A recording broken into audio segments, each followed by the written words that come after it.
Chào tất cả các bạn. Hôm nay mẹ mình có mua cho mình hai loại sâm.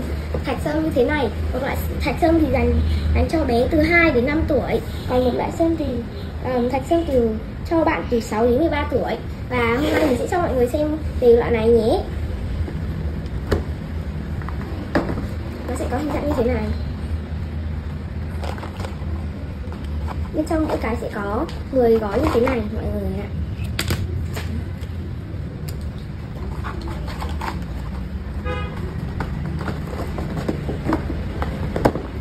Và đến cái này thì dành cho bé từ 2 đến 5 tuổi.